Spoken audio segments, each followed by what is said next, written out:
ನಮಸ್ಕಾರ ಸ್ನೇಹಿತರೆ, ನಾವಿಲ್ಲಿ ನೋಡ್ತಾ ಇರೋ ಕೃತಿಯ ಹೆಸರು ಆ ಸೈಕಾಲಜಿಕಲ್ ಥಿಯರಿ ಆಫ್ ವ್ಯಾಲ್ಯೂ. ಬರೆದವರು ಐ.ಎ. ರಿಚರ್ಡ್. ನೀವಿನ್ನೂ ನಮ್ಮ ಚಾನೆಲ್ ಸಬ್ಸ್ಕ್ರೈಬ್ ಮಾಡಲಿಲ್ಲ ಅಂದರೆ ದಯವಿಟ್ಟು ಸಬ್ಸ್ಕ್ರೈಬ್ ಮಾಡಿ. ಕೃತಿಯ ಮೊದಲು ಕವಿಯ ಪರಿಚಯ ಮಾಡಿಕೊಳ್ಳೋಣ. ಐ.ಎ. ರಿಚರ್ಡ್ ಅಥವಾ Ivor Armstrong Richard was born on 26th February 1893 at Sandbach, Cheshire, England. ಇವರು ಇಂಗ್ಲೆಂಡಿನಲ್ಲಿ ಫೆಬ್ರವರಿ 26, 1893ರಲ್ಲಿ ಹುಟ್ಟಿದ್ರು. He was an English educator, literary critic and rhetorician. Rhetorician ಅಂದರೆ ಅಲಂಕಾರಶಾಸ್ತ್ರದ ಬಗ್ಗೆ ಗೊತ್ತಿರುವ ವ್ಯಕ್ತಿ, ಅನುಭವಿ. ಅವರು ಎಜುಕೇಟರ್ ಆಗಿದ್ದರು. ಎಜುಕೇಷನ್ನ ಬಗ್ಗೆ, ಶಿಕ್ಷಣದ ಬಗ್ಗೆ ಒಳ್ಳೆಯ ಒಲವಿತ್ತು. ಲಿಟ್ರರಿ ಕ್ರಿಟಿಕ್ ಕೂಡ ಅಂದರೆ ಸಾಹಿತ್ಯದ ವಿಶ್ಲೇಷಕರು ಕೂಡ ಆಗಿದ್ದರು. ಈ played an important role in the foundation of the new criticism. ಹೊಸ ರೀತಿಯ ಕ್ರಿಟಿಕ್ಗಳನ್ನು ಮಾಡೋದರಲ್ಲಿ ಅವರು ತನ್ನದೇ ಆದ ಛಾಪು ಮೂಡಿಸಿದ್ದರು. His contribution was in the formalist movement. He studied philosophy at Cambridge University. He studied psychology and rhetoric. ಅಂದರೆ ಅಲಂಕಾರಶಾಸ್ತ್ರ, ಹಾಗೆ ಸೈಕಾಲಜಿ ಅಂದರೆ ಮನೋವಿಜ್ಞಾನ, ಇದನ್ನೆಲ್ಲ ಕಲಿತಿದ್ರು. ಅಲ್ಲದೆ ಸೈಕಾಲಜಿಯನ್ನು ಕೇಂಬ್ರಿಡ್ಜ್ ಯೂನಿವರ್ಸಿಟಿಯಲ್ಲಿ ಪೂರ್ಣಗೊಳಿಸಿದ್ದರು. 1929ರಿಂದ 1930ರವರೆಗೆ ಅವರು ಬೀಜಿಂಗ್ನ ಒಂದು ಯೂನಿವರ್ಸಿಟಿಯಲ್ಲಿ ಇಂಗ್ಲಿಷ್ ಪ್ರೊಫೆಸರ್ ಆಗಿ ವರ್ಕ್ ಮಾಡಿದರು. In the 1936 to 38 Richards was a director of the orthological institute of China. ಚೀನಾದ ಆರ್ಥೋಲಾಜಿಕಲ್ ಇನ್ಸ್ಟಿಟ್ಯೂಟ್ನ ನಿರ್ದೇಶಕರಾಗಿ ಕೂಡ ಕಾರ್ಯನಿರ್ವಹಿಸಿದ್ದರು. Theory of value. There were 4 notable works with C.K. Auden, philosopher, linguistic and writer. ಈ ಆಗ್ಡೆನ್ ಅನ್ನೋರು ಕೂಡ ಒಬ್ಬರು ದೊಡ್ಡ ಫಿಲಾಸಫರ್ ಆಗಿದ್ದರು, ಲಿಂಗ್ವಿಸ್ಟಿಕ್ ಆಗಿದ್ದರು, ಹಾಗೆಯೇ ಸಾಹಿತ್ಯ ಕೂಡ ಆಗಿದ್ದರು.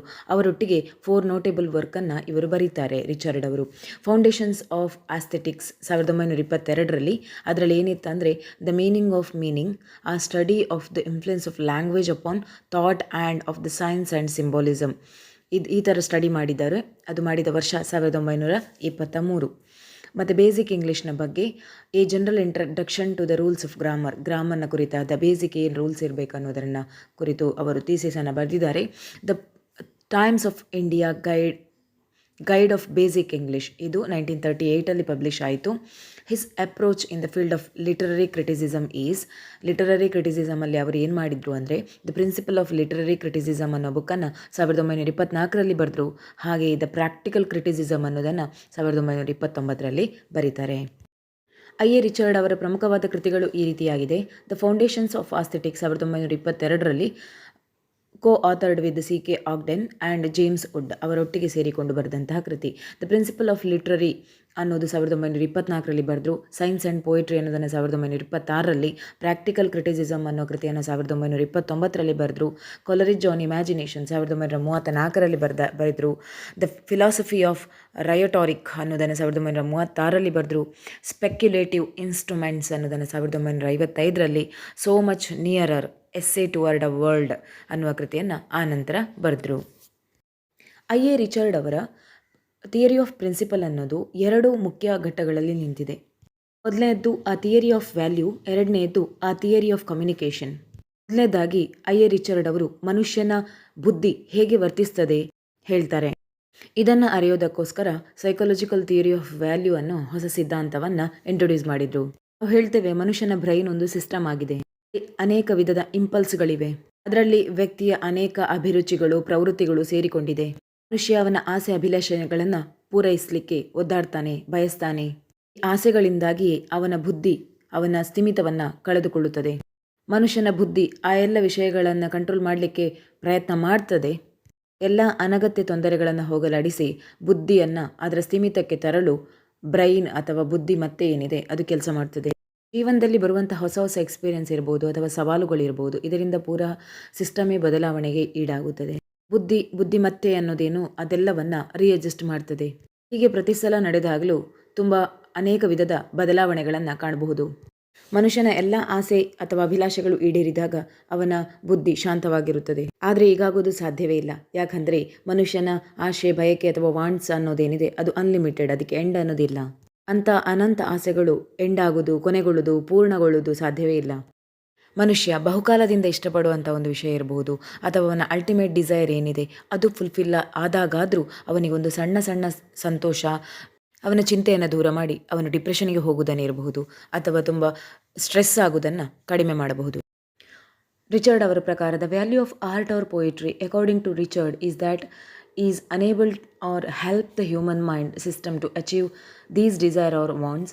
It takes the human mind in the state of satisfaction. ಬೇರೆ ಬೇರೆ ರೀತಿಯ ಆರ್ಟ್ ಇರ್ಬೋದು, ಚಿತ್ರಕಲೆ ಅಥವಾ ಕಲೆಗಳು ಮತ್ತು ಪೋಯಿಟ್ರಿ ಕವಿತೆ ಅನ್ನೋದರ ಮೂಲಕ ಮನುಷ್ಯ ತನ್ನ ಸಣ್ಣ ಸಣ್ಣ ಡಿಸೈರ್ಸ್ಗಳನ್ನು ಪೂರ್ತಿ ಮಾಡ್ಬೋದು. ಅದರಿಂದ ಅವನಿಗೆ ಸಣ್ಣ ಮಟ್ಟಿನ ಒಂದು ಸ್ಟೇಟ್ ಆಫ್ ಸ್ಯಾಟಿಸ್ಫ್ಯಾಕ್ಷನ್ ಅನ್ನೋದು ಸಿಗ್ತದೆ. ಇಲ್ಲಿ ರಿಚರ್ಡ್ ಅವರ ಪ್ರಕಾರ ಪೋಯಿಟ್ರಿ ಅಂದರೆ ಬರೀ ಕವಿತೆ ಅಥವಾ ಸಾಂಗ್ ಅಥವಾ ಪದ್ಯ ಅನ್ನೋದಲ್ಲ, ಎಲ್ಲ ಪೋಯಿಟ್ರಿಗಳನ್ನು, ಸಾಹಿತ್ಯದೆಲ್ಲ ಮಜಲುಗಳನ್ನು ಒಟ್ಟಿಗೆ ಸೇರಿಸಿ ಹೇಳ್ತಾ ಇದ್ದಾರೆ. ಈ ಪೋಯಿಟ್ರಿ ಅಥವಾ ಅವರು ಹೇಳುವ ಸಾಹಿತ್ಯ ಮನುಷ್ಯನ ಬುದ್ಧಿಮತ್ತೆಯನ್ನು ಸಂತುಲನದಲ್ಲಿ, ಸಮತೋಲನದಲ್ಲಿಡಲು ಸಹಾಯ ಮಾಡ್ತದೆ. ಪೋಯಿಟ್ರಿಯಿಂದ ಮನುಷ್ಯನ ಬ್ರೈನಿಗೆ ಪೀಸ್ ಅಥವಾ ರೆಸ್ಟ್ ಅನ್ನೋದು ಸಿಗ್ತದೆ.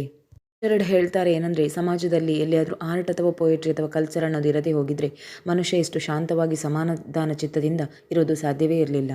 ಹಾಗಾಗಿ ಸಮಾಜದಲ್ಲಿ ಸಾಹಿತ್ಯದ ಪ್ರಭಾವ ತುಂಬ ಆಳವಾಗಿದೆ. ಈ ಸಾಹಿತ್ಯದ ಕಾರಣದಿಂದಲೇ ನಾವು ಸಮಾಜದಲ್ಲಿ ಎಥಿಕ್, ಮೋರಲ್ ಅಥವಾ ಇಮೋಷನ್ಸ್ ಎಲ್ಲವನ್ನ ನೋಡಬಹುದು. Poetry gives us the experience of the universe. ಈ ಪೋಯಿಟ್ರಿಯಿಂದ, ಸಾಹಿತ್ಯದಿಂದಾಗಿ ನಾವು ಒಂದು ಇಡೀ ಬ್ರಹ್ಮಾಂಡದ, ಇಡೀ ಪ್ರಪಂಚದ ಅನುಭವವನ್ನೇ ಪಡಿಬೋದು. Men can achieve the state of poise only when his desires are impulses get completed. ನಮ್ಮ ಡಿಸೈರ್ಸ್ ಅಥವಾ ನಮ್ಮ ಅಭಿಲಾಷೆಗಳೇನಿದೆ ಅದು ಫುಲ್ಫಿಲ್ ಆದಾಗ ಮಾತ್ರ ನಾವು ಸ್ಟೇಟ್ ಆಫ್ ಸ್ಯಾಟಿಸ್ಫ್ಯಾಕ್ಷನ್ ಅನ್ನೋದು ಪಡೆಯಲಿಕ್ಕೆ ಸಾಧ್ಯ. Richards divides the impulses into appetencies and ಎವರ್ಷನ್ಸ್.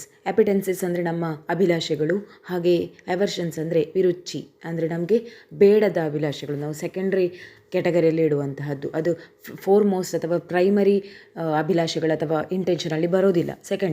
Second option ಆಗಿ ನಾವು ಅದನ್ನು ಇಟ್ಕೊಳ್ಬಹುದು. ಅಪಿಟೆನ್ಸಿಸ್ ಏನಿದೆ, ಅಭಿಲಾಷೆಗಳೇನಿದೆ, ಅದನ್ನು ಪ್ಯೂರಿಫೈ ಮಾಡೋದು, ಅದನ್ನು ಸ್ಯಾಟಿಸ್ಫೈ ಮಾಡುವಂಥ ಪ್ರತಿಯೊಂದು ವಿಷಯ ಕೂಡ ಇಂಪಾರ್ಟೆಂಟ್ ಆಗ್ತದೆ. He says anything is valuable which can be satisfies an appetences. ಯಾವುದಾದ್ರೂ ನಮ್ಮ ಡಿಸೈರ್ಸನ್ನು ಸ್ಯಾಟಿಸ್ಫೈ ಮಾಡುವಂತಹದ್ದು ಪ್ರತಿಯೊಂದು ಕೂಡ ವ್ಯಾಲ್ಯೂಯಬಲ್ ಆಗ್ತದೆ.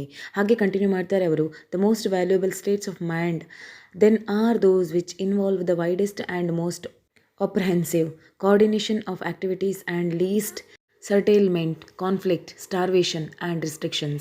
States of mind in general are valuable in the degree of which they tend to reduce waste and frustrations.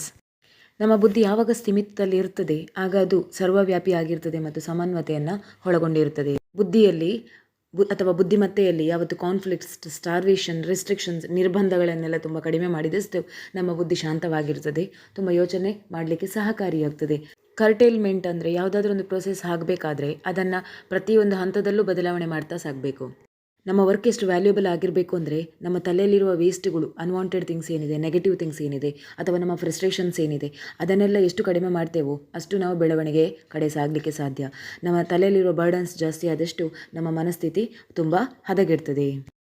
ಈ concludes a psychological theory of value. ಈ ಥರ conclude ಮಾಡ್ತಾರೆ, to guard against a possible misunderstanding, it may be added that the organization and systematization of which I have been speaking in the chapter are not primarily an affair of conscious planning or arrangement. We pass a rule from a chaotic to a better organized state by ways which we know nothing about. Typically, through the influence of other minds, literature and arts are the chief means by which these influences are diffused. It should be unnecessary to insist upon the degree to which high civilization, in other words, free, varied and unwasteful life depends upon them in a numerous society. ಅರ್ಥ ಏನಂದರೆ, ಮುಂದೆ ಸಂಭವಿಸುವ ಅವಘಡಗಳನ್ನು ತಪ್ಪಿಸೋದಕ್ಕೋಸ್ಕರ ನಮ್ಮ ಬುದ್ಧಿಮತ್ತೆ ಅದಕ್ಕೋಸ್ಕರ systematic ಆಗಿ ಕೆಲಸ ಮಾಡ್ತದೆ. ನಾವು ಒಂದೊಂದು ಸಲ ಕರೆಕ್ಟಾಗಿ ಥಿಂಕ್ ಮಾಡಿ ಡಿಸೈಡ್ ಮಾಡಿದಂತಹ ತೀರ್ಮಾನಗಳು ಯಾವುದೇ ತಪ್ಪಾಗೋದಿಲ್ಲ. ಆದರೆ ಒಂದೊಂದು ಸಲ ಏನು ಮಾಡ್ತೇವೆ, ಗಡಿಬಿಡಿಯಲ್ಲಿರಬಹುದು ಅಥವಾ ಇನ್ನೊಬ್ಬರನ್ನು ಫಾಲೋ ಮಾಡಿರ್ಬೋದು, ಬ್ಲೈಂಡಾಗಿ ತಗೊಳ್ಳೋ ನಿರ್ಧಾರಗಳಿಂದ ತುಂಬ ತೊಂದರೆಗಳು ಜಾಸ್ತಿ. ಏನಂತೀರ ಫ್ರೆಂಡ್ಸ್? ಸಾಹಿತ್ಯ ಅನ್ನೋದೊಂದು ಮಾಧ್ಯಮವಾಗಿ ಕೆಲಸ ಮಾಡ್ತದೆ. ಇದರಿಂದ ನಾವು ಜನರ ಅಭಿಪ್ರಾಯಗಳನ್ನು ತಗೊಳ್ಬಹುದು. ಸಾಹಿತ್ಯದ ಪ್ರಭಾವ ಪ್ರತಿಯೊಬ್ಬರ ಜೀವನದಲ್ಲೂ ತುಂಬ ವಿಶಾಲವಾಗಿರ್ತದೆ. ಬರೀ ಸಾಹಿತ್ಯ ಅಂತ ಬರೋದಿಲ್ಲ, ಕಲ್ಚರ್, ಆರ್ಟ್, ಆರ್ಕಿಟೆಕ್ಚರ್ ಪ್ರತಿಯೊಂದರ ಪ್ರಭಾವ ಕೂಡ ಪ್ರತಿಯೊಬ್ಬ ವ್ಯಕ್ತಿಯ ಜೀವನದಲ್ಲೂ ತುಂಬ ವಿಭಿನ್ನ ಪಾತ್ರವನ್ನು ವಹಿಸ್ತದೆ. ಥಿಯರಿ ಆಫ್ ವ್ಯಾಲ್ಯೂ ಅನ್ನು ಕಲಿಯುವ ಹೊತ್ತಿಗೆ ನಾವು ಪೋಯಟ್ರಿಯ ನೇಚರ್ ಏನು ಅನ್ನೋದನ್ನು ಕಲಿಬೇಕಾಗ್ತದೆ. It happens so many times when our impulse respond to stimulus in organised manner. ಅಲ್ಲಿನ ಇಂಪಲ್ಸ್ಗಳು ಸ್ಟಿಮ್ಯುಲಸ್ ಅನ್ನು ಒಂದು ಆರ್ಗನೈಸ್ಡ್ ಮ್ಯಾನರ್ ಆಗಿ ಸೆಟ್ ಮಾಡ್ತದೆ.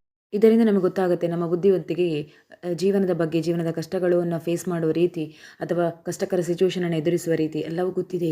ಎಟ್ that time we feel that the mind knows the life very well. Poetry represents such state of mind. ಸಾಹಿತ್ಯಗಳಿರ್ಬೋದು, ಕಲೆ ಅಥವಾ ನಮ್ಮ ಅಭಿರುಚಿಗಳು, ಹವ್ಯಾಸಗಳು ಎಲ್ಲವೂ ನಮ್ಮ ಬುದ್ಧಿಮತ್ತೆಯನ್ನು, ನಮ್ಮ ಜೀವನವನ್ನು ಹೇಗೆ ರೂಪಿಸ್ತದೆ ಎನ್ನುವುದನ್ನು ಕವಿ ಹೇಳ್ತಾರೆ. Here the poetry means not only poem but all the imaginative literature. ಇಲ್ಲಿ ಬರೀ ಪೋಯಿಟ್ರಿ ಅಂದರೆ ಮಾತ್ರ ಅಲ್ಲ, ಆಲ್ರೆಡಿ ನಾನು ಹೇಳಿದಾಗೆ ಸಾಹಿತ್ಯದ ಎಲ್ಲ ಪ್ರಕಾರಗಳು ಬರ್ತದೆ, ಕಲೆ ಮತ್ತು ನಾವು ವಾಸ್ತುಶಿಲ್ಪ ಎಲ್ಲವೂ ಕವರ್ ಆಗ್ತದೆ. ಈ ಕೃತಿಯಿಂದ ನಾವು ತಿಳಿದದ್ದು ಮಾನವನ ಮೈಂಡ್ ಅಥವಾ ಬ್ರೈನ್ ಹೇಗಿದೆ, ಬುದ್ಧಿಮತ್ತೆ ಅನ್ನೋದೇನಿದೆ, ಹೇಗೆ ಕೆಲಸ ಮಾಡ್ತದೆ, ಹಾಗೆಯೇ ಪೋಯಿಟ್ರಿ ಸಾಹಿತ್ಯದ ವಿವಿಧ ಪ್ರಕಾರಗಳು ಹೇಗೆ ನಮ್ಮ ಮೈಂಡನ್ನು ಸ್ಟಿಮ್ಯುಲೇಟ್ ಮಾಡಿ ಅದಕ್ಕೊಂದು ಸ್ಯಾಟಿಸ್ಫ್ಯಾಕ್ಷನನ್ನು ಕೊಡ್ತದೆ. ಇದನ್ನೇ ನಾವು ಥಿಯರಿ ಆಫ್ ವ್ಯಾಲ್ಯೂ ಎಂದು ಕರೆಯುತ್ತೇವೆ. ಕೃತಿಯಲ್ಲಿ ಐ.ಎ. ರಿಚರ್ಡ್ ಅವರು ಸೈಕಾಲಜಿ ಮತ್ತು ಪೋಯಿಟ್ರಿ ಎರಡನ್ನ ಸಮನ್ವಯ ಮಾಡಿ ನಮಗೆ ಎಕ್ಸ್ಪ್ಲೇನ್ ಮಾಡಿದ್ದಾರೆ. ಇದರೊಂದಿಗೆ ಪೋಯಿಟ್ರಿ ನಮ್ಮ ಜೀವನದಲ್ಲಿ ಹೇಗೆ ಮುಖ್ಯ ಪಾತ್ರ ವಹಿಸ್ತದೆ, ಅದರಿಂದ ನಮಗೆ ನಮ್ಮ ಮೇಲೆ ಆಗುವಂತಹ ಪ್ರಭಾವಗಳು ಏನು ಅನ್ನೋದನ್ನು ಕೂಡ ಕವಿ ಹೇಳಿದ್ದಾರೆ. ಇಲ್ಲಿಗೆ ಈ ಕೃತಿಯ ಕನ್ನಡ ವಿವರಣೆ ಮುಗಿಯಿತು. ನಿಮಗೆ ಇದು ಇಷ್ಟ ಆಗಿದೆ ಅಂದ್ಕೊಳ್ತೇನೆ. ಇಷ್ಟ ಆದರೆ ಕಮೆಂಟ್ ಬಾಕ್ಸಲ್ಲಿ ಬರೆದು ತಿಳಿಸಿ. ಹಾಗೆಯೇ ಚಾನಲ್ ಸಬ್ಸ್ಕ್ರೈಬ್ ಮಾಡಿ. ಧನ್ಯವಾದಗಳು.